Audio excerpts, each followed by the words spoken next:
the Vancouver Canucks are packed full of guys who are, ready to take the league by storm if they haven't already.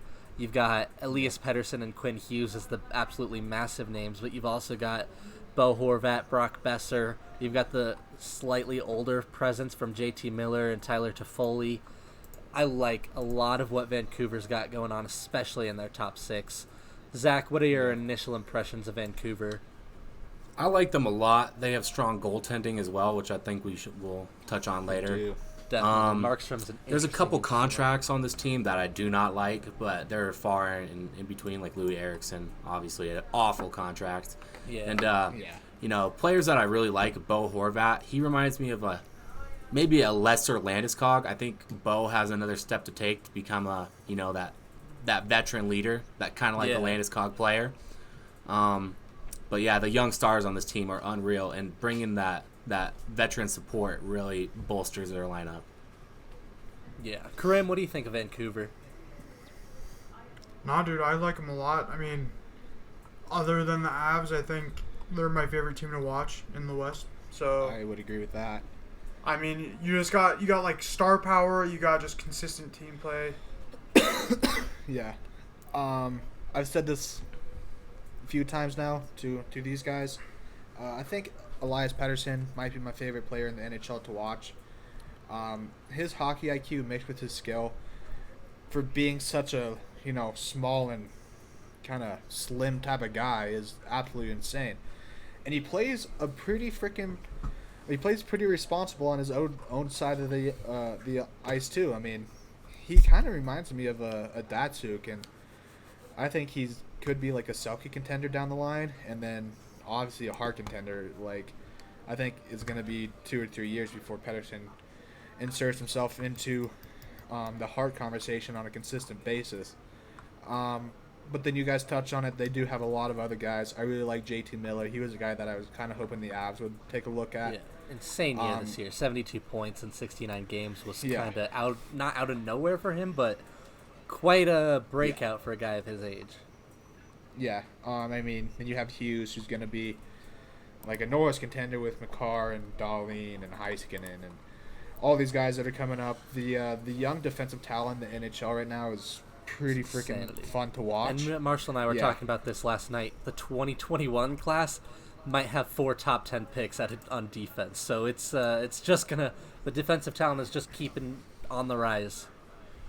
Including another Hughes brother, Luke Hughes. Luke Hughes. So it'll be kind of interesting to see how he does next season.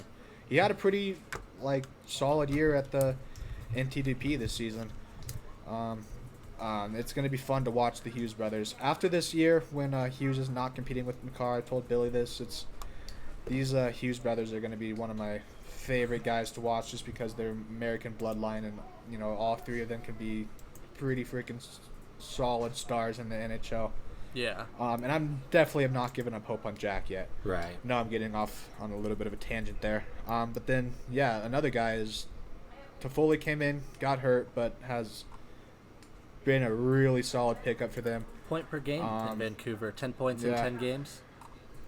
Yeah, he tore up the Avs right before he got traded. And the Stadium Series, he took us down a little. Yeah, exactly. I was at that Stadium Series game. There's a couple things right now that I don't like about them, though, that I really think are going to be a detriment in their attempt to. Yes, exactly, Billy. I just looking at the lineup is just really bad bottom 6 wise. I can just see Roussel, Eriksson, Beagle, all negative or even players in the plus minus category. Yeah. Not good enough. Enough. I was looking at the lineup and preparing for this, and Jay Beagle's one of those guys. I was like, he's still in the NHL. Right. Yeah. I mean, oh my, he's playing. Looks like all the games for them. He's played 55 games this season, so they really need to do something with that 3rd, 4th line if they are going to contend. Definitely. But you can find those players throughout the draft. You can trade for those players. These are players that you can come across decently easily. So I'm not too worried about them going forward. Oh, absolutely not. I will say this, in comparison to last week's team that we did, the Edmonton Oilers, I think they have more depth than the Oilers. Yeah. Oh, clearly. Yes. Yes. And that's not saying too much, but still.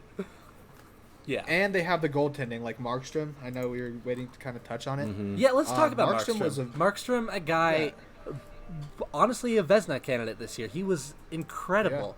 But he's coming off knee surgery, so what Markstrom do we get? Do we get Vezina Markstrom, or do we get a kind of somewhat hobbled Markstrom? What does it look like? What do you guys think? Marshall, what do you think? I think that we'll get a pretty solid Markstrom. And I mean, he's had a lot of time to rehab now. But then even if it doesn't work out, Demko has proven that he belongs in the NHL. Yeah. Not necessarily a high caliber starter yet, but he was a pretty highly touted prospect. Mm-hmm. Took him a little while to get going, I guess. But then he kind of took over the reins after Markstrom went down. I mean, they've kind of had like 4, or I guess actually it was only those 2 guys. But yeah, if Markstrom comes back and he's like a legitimate threat, then this Vancouver team could be pretty scary. But even if he doesn't, I think Demko can at least like help him steal a few games. Yeah, I think you touched on it. Oh, go ahead, Billy. Oh, go ahead. That's all I had. I think you touched on it. Their goalie situation is good. Demko to me is, like you said, not yet there, but a goalie that I think will get there eventually. And another goalie on the roster, Louis Domingue, he can come in and win some games. Played earlier this season in looks like Anaheim, and played decently okay. So he's a guy that looks like he's a serviceable backup in the NHL, I will say. And exactly. And I think if you're on Louis Domingue for a long time, then you're screwed. But if if Markstrom got hurt and Demko's nicked up for a couple games, and you have to throw Louis Domingue in there, you might be okay. You're safer. He's serviceable. You're safer than like the Avs would be throwing in Hunter Miska or something. So I like that. Karim, what do you think? How do you feel about their goaltenders in Vancouver? I mean, everyone's pretty much said it. I think Demko can. I mean, obviously he's been doing pretty well this season. So, I mean, just getting more exposure. Obviously, if Marshall comes back and he can play, that's great for the Canucks. If not, they still have. They're not really shafted on the goalies. Yeah. As much as losing a high caliber player. Yeah, and a little bit more on Demko. I think you need to release the leash a little bit on him. Let him have a little bit of free reign out there. Markstrom, to me, I guess I don't really know how old he is. He is 30, so he is not, 30. I would say, the goalie of the future for the Canucks. It's probably going to be, they want it to be Demko. Yeah. So hopefully they can get that going and give him a little bit longer leash and see what he's got out there. Yeah. Where I'm at. Oh, go ahead, Marshall. I mean, I still think Markstrom has another 5-6 solid years in him. But then if Demko can come out and prove that he's like ready to take the reins, then Markstrom will be a pretty interesting trade piece. Yeah, absolutely. He's you want Demko in a perfect world. Demko is your starter moving forward, not next year, but in the future you want Demko to be your starter. But you're definitely not upset if you have Markstrom for 5 years. Right? Yeah. No. Yeah. And I think Demko was 24, so it's a 6-year difference there. So I think they definitely want Demko. Yeah, you want the younger guy. DiPietro. Is he on their roster, really? I didn't even know that. Michael DiPietro. Oh, a different Michael DiPietro. He's a 20-year-old, another highly touted goalie prospect. I'm pretty sure he was Canada's goalie in World Juniors. Interesting. Okay. Sign him 20 years, man. Yeah.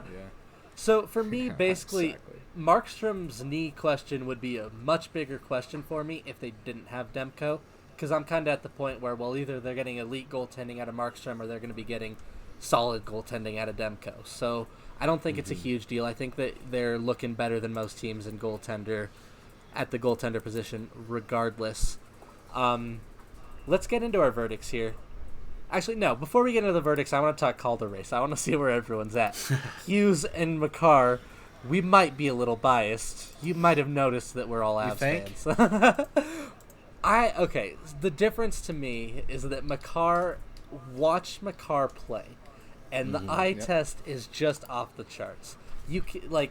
I go back to that play. I can't even remember who it was. I think it might have actually been in Vancouver. No, it was against Vegas. It was Makar's little head fake on the power play. Dude, every time the Avs run the power play, they drop it back to McKinnon. But instead, Makar swings back and then fakes it back, goes all the way around Vegas for a breakaway. He didn't end up scoring, but just the things that he'll try that no one else will try, it's incredible to watch. And Hughes, obviously, elite talent. He's going to be a Norris candidate for the next 10 years, just like Makar. To me, I don't know, I give Makar that edge. Yeah, I would have to agree, but I think this race is really close. Yeah. But, dude, just imagine if Makar had gotten, half of the goals that he was supposed to get when he was hitting all those posts. Right. 20 more goals. Yeah. Seriously, I think he hit, at least 15 posts this season. He led the Avs in posts. I know that. They were keeping track on altitude. It was a lot throughout the season. And also imagine if he had played all the games because he was hurt for a little while. Yeah. Right. He was almost a point per game. Yeah, to me, Makar was a point per game for most of the season. Right. Sorry, Zach. Yeah, Makar wins the Calder. Not easily. It's an interesting vote. From what I've seen on Twitter, I think Billy touched on this a few shows ago. But from the responses I've seen online and talking to other people, it seems like Makar has a slight edge here. Yeah, so, if I were betting, I'd put it on Makar. I would but too. But that's not a knock. Like you say, Billy, the eye test. I think you're also referring to the X factor. Makar coming in and scoring a goal in his first playoff game, in his first NHL game. That's second shift. That's unreal. Not that Hughes doesn't have elite speed, shooting, skating, all that stuff. Yeah, he does. Just Makar is just that extra little bit of hockey IQ and agility to me. Dude, he's the McKinnon on the back. Yes. I've said it plenty of times. Sorry, Vancouver fans, if this makes you mad, but we're taking Makar. Yes. But let's ease the pain here. Let's get into our verdicts. I'm going to start it off by saying Vancouver is a contender. Not a high-end contender, but a contender. I think they're going to have a hard time when they get into the big three out west, which I view as Colorado, Vegas, and St. Louis.